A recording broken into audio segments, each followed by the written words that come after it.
नमस्कार विद्यार्थी मित्रांनो. आज पाहणार आहोत आपण नेक्स्ट थेरम, जे की काय आहे की if A is a non singular matrix, but if A is a non singular matrix of order n.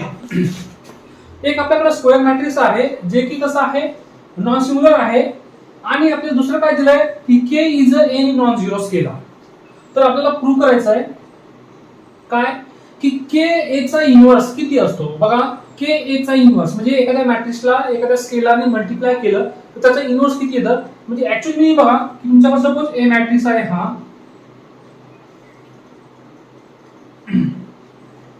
आणि तुम्हाला काय करायचं की सपोज 2 इंटू a चा इन्व्हर्स किती निघेल.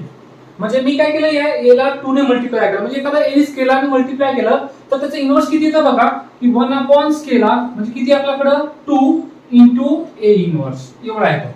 म्हणजे काय की k इंटू a चा इन्व्हर्स किती येतो की 1 by k into a inverse एवढा. ठीक आहे, हे प्रूव्ह करायचं आपल्याला. आता प्रूव्ह करण्यासाठी पहिलं बघा आपल्याकडे गिवन काय आहे, गिवन की E is a singular matrix. Given बघा आपण मॅथमॅटिक्स मध्ये प्रूव्ह करताना पहिला आपण गिवन लिहितो. तर गिवन काय तुमच्याकडे, A is a non singular matrix. Non singular matrix. आणि आपण पाहिले की नॉन सिंग्युलर मॅट्रिक्स म्हणजे काय राहतं की ज्याचा डिटर्मिनंट, आपण प्रत्येक एक्झाम्पल मध्ये सांगतोय की डिटर्मिनंट नॉट इक्वल टू 0, त्याला काय म्हणतो आपण, नॉन सिंग्युलर मॅट्रिक्स. आता नॉन सिंग्युलर मॅट्रिक्स असेल तर त्याचा इन्व्हर्स एक्झिस्ट होतोच, हे आपण थेरम पण पाहिलं सफिशियंट नेसेसरी कंडिशन मध्ये.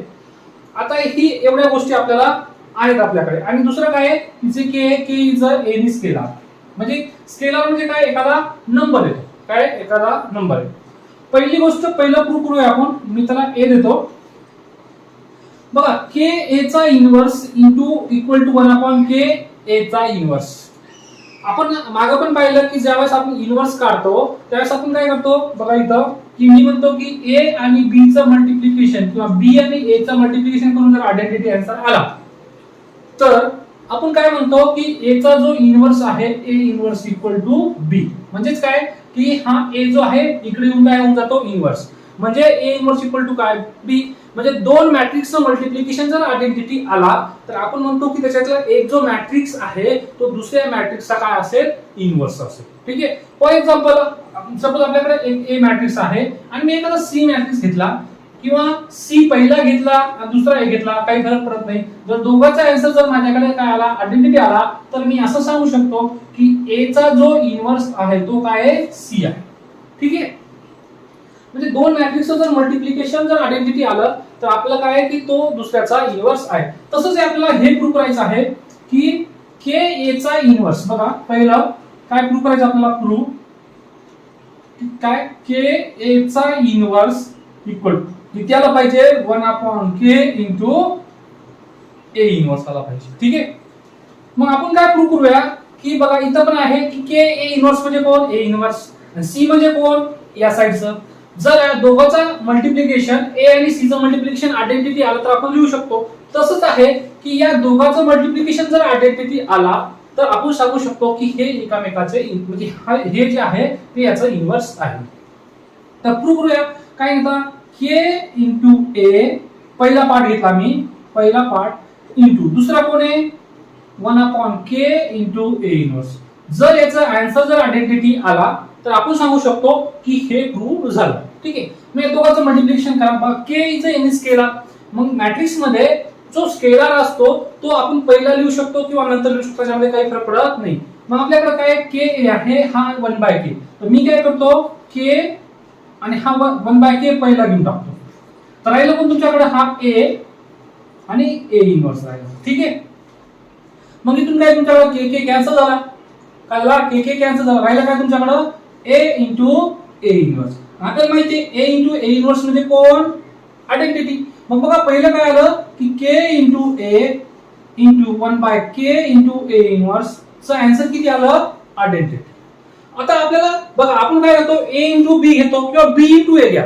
म्हणजे कोणताही पहिला घेतला आणि कोणता नंतर घेतला तरी काही आपल्या आन्सर मध्ये फरक पडला नाही पाहिजे, तर आपला इन्व्हर्स एक्झिस्ट होतो. मी आता पहिला k घेतला, आता मी नंतर घेऊन बघतो की माझा आन्सर आयडेंटिटी येतो का.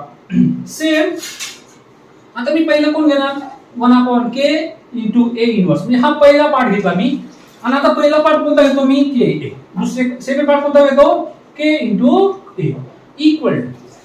आता याचं पण सॉल्व्ह करूया. बघा आता आपल्याला माहिती आहे स्केलर पहिलं मल्टिप्लाय केला काय नंतर केला काही फरक पडत नाही. तो 1/k हा झाला आणि हा इथं k मल्टिप्लाय झाला.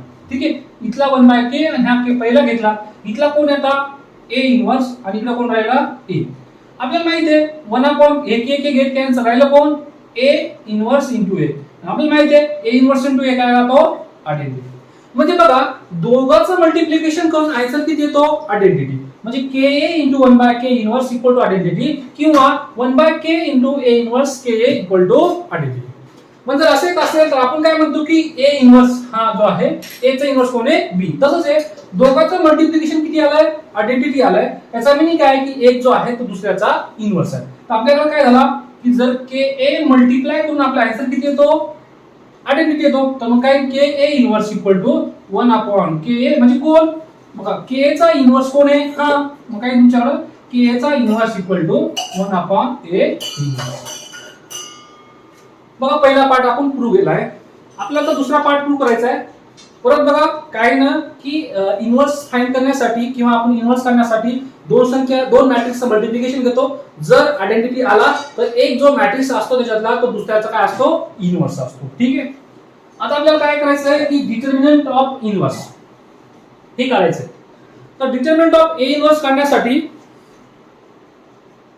ठीक आहे डिटर्मिनंट ऑफ a इन्व्हर्स करूया. चला b प्रूव्ह करतो मी आता.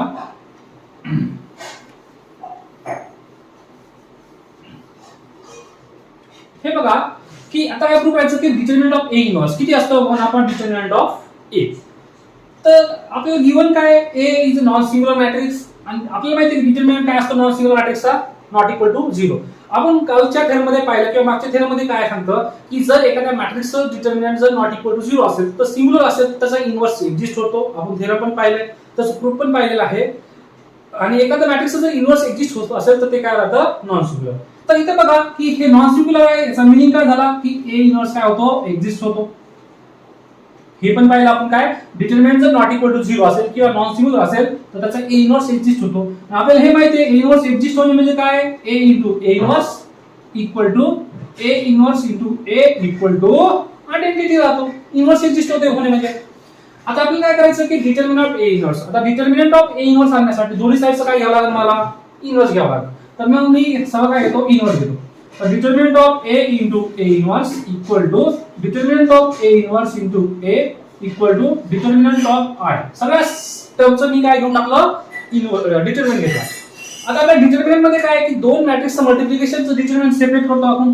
हा किती determinant of a into determinant of a inverse equal to इथं पण काय determinant of a inverse into determinant of a equal to काय आणि आयडेंटिटीचे डिटर्मिनंट किती येतो 1.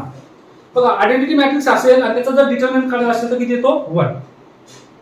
आपल्याला काय पाहिजे आता की डिटर्मिनंटचं इन्व्हर्सचं काय काढायचं आपल्याला डिटर्मिनंट. आपल्याला ही साईड पाहिजे मग आपल्याला याचं व्हॅल्यू काढायचं पण हा नको आपल्याला. तर मी काय करतो हा जो डिटर्मिनंट ऑफ a तो मी इकडे मल्टिप्लाय पाठवतो डिवाइडला पाठवतो. इथं मल्टिप्लाय आहे तो इकडे गेला काय डिवाइडला. तर तुमच्याकडे काय राहिलं डिटर्मिनंट ऑफ a इन्व्हर्स. बघा हे राहिलं इथं आपल्याकडे एक मल्टिप्लाय आहे इकडे झाला तो काय 1 डिटर्मिनंट ऑफ a. आलं का आपल्याकडे आन्सर a इन्व्हर्स चा डिटर्मिनंट इक्वल टू काय 1 डिटर्मिनंट ऑफ a. याच्यात काहीच केलं नाही की आपल्याला फक्त एवढं माहिती आहे की a इन्व्हर्स एक्झिस्ट होतो म्हणजे a into a inverse equal to identity.